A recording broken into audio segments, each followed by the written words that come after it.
Il écrit pour débarrasser son corps de tous les maux, histoire d'avancer dans le temps plus léger que le papier. James Noël, bonsoir. Bonsoir. Vous êtes poète, romancier, patron de la revue Intranquillité et lauréat du Grand Prix international de littérature de Berlin en 2020. Alors après avoir écrit une vingtaine d'ouvrages, votre dernier recueil de poèmes intitulé Pan vient de paraître au Diable Vauvert. Et bonsoir Christian Eboulé. Bonsoir Lydia. Alors pour commencer, James Noël, est-ce que vous pouvez nous présenter le premier poème de ce recueil, Je suis une fille de Port-au-Prince? Je suis une fille de Port-au-Prince, un garçon manqué peut-être. Dans cette ville tatouée de balles, gangrenée de gangs, de fossoyeurs d'étoiles rapides au grand gâchis de la gâchette. Il tue le temps à manger l'autre dans un grand éclat de rire. Il n'y a plus de frontières entre le jour et la nuit, plus de frontières entre le blanc et le noir d'un regard. Passez-moi le fait d'être limite.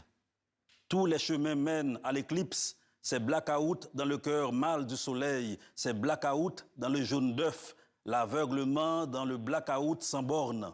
Je suis une fille de Port-au-Prince, un garçon manqué peut-être dans ce pays décapité où les ombres dansent sur la tête pour singer le rêve des toupies et les 7 couleurs du sang versé à l'envers, à l'endroit.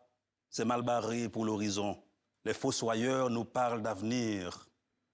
Ils ont quartier libre et quartier blanche. Passez-moi le fait d'être limite. Je suis une fille de Port-au-Prince. C'était donc Je suis une fille de Port-au-Prince, poème qui ouvre Pan, le nouveau recueil de James Noël. Alors pourquoi, Christian, avez-vous demandé à James de nous offrir ce poème et pas un autre? Eh bien, tout simplement, Lydia, parce que ce texte résume à lui tout seul l'essentiel du propos de son nouveau recueil, Pan, qui, en effet, évoque la situation actuelle du monde avec un focus sur Port-au-Prince, on l'a entendu tout à l'heure, et il évoque également ce texte, il met en lumière des questions dont on ne parle pas beaucoup en ce moment. Par exemple, le viol des jeunes filles à Port-au-Prince. Ces derniers mois, nous suivons l'actualité, on ne parle que des gangs qui gangrènent la vie à Port-au-Prince. Et James, face à la situation actuelle de votre pays qui s'enfonce tous les jours dans un chaos interminable, je voulais savoir quel était chez vous le besoin impératif, vital, de publier ce nouveau recueil aujourd'hui. Le poète Paul Éluard dit que la plus belle anthologie est celle que l'on fait pour soi.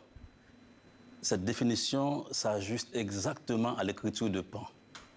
Ce recueil m'a permis de remettre mes propres pendules à l'heure à un moment où le temps et l'espace en Haïti sont squattés et kidnappés par tous les monstres.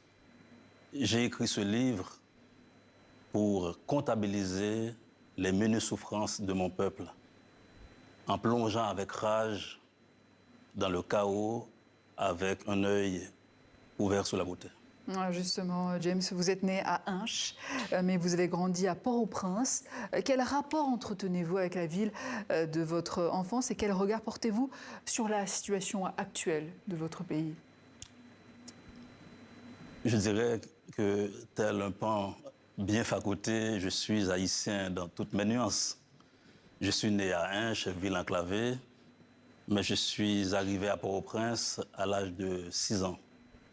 C'est un lien ancien, à telle enseigne que j'ai oublié le moment où mes yeux ont vu la mer pour la première fois. Et je suis pas seulement un enfant de Port-au-Prince, cette ville est en grande partie ma vie.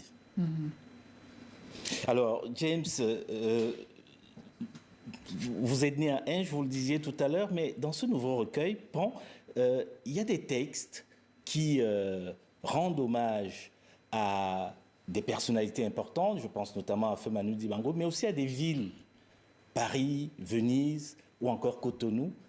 Pourquoi avez-vous fait ce choix d'hommage dans ce nouveau recueil? Je suis un Africain, c'est-à-dire un sous-marin de la première heure. Et mes ancêtres sont arrivés au fond des cales, des bateaux dits négriers. Ils ont été renversés puis déversés dans la Caraïbe. Donc l'Afrique, c'est convoquer l'Afrique, invoquer les Taïnos, et c'est pour moi, en quelque sorte, une forme d'hygiène qui me permet de me rassembler et à la fois de me compléter. Alors, vous avez effectué justement plusieurs voyages en Afrique, mais il y en a un qui vous a particulièrement marqué. C'était en 2012 à Bamako, au Mali. Pour quelle raison ce voyage a été marquant? C'était ma première fois en Afrique de l'Ouest. J'étais comme un enfant qui était qui était complètement subjugué, complètement frappé par tout. Et la lumière du jour me donnait du petit lait. Cette terre rouge me faisait bouillir complètement de joie. C'était extraordinaire, la musique qui arrivait de partout. C'était pas seulement une forme d'escale, c'était carrément un grand retour. C'était vécu comme un grand retour dans mon berceau premier. Alors en 2021, vous êtes allé en visite à Ouidah, au Bénin, où vous avez notamment visité la porte du non-retour, symbole de la déportation des captifs africains vers l'inconnu, le nouveau monde. Comment est-ce que vous avez vécu cette visite à Ouidah? J'ai foulé cette terre rouge aussi, mais avec la mémoire de mes ancêtres qui me titillaient, qui me téléphonaient en quelque sorte. C'est-à-dire, ça m'a renvoyé à cette mémoire douloureuse où mes ancêtres ont été vendus par leurs propres frères à des colons qui rappellent étrangement la figure d'Epstein, comme on y est. Donc c'est une histoire à interroger parce que ça reste encore un grand tabou.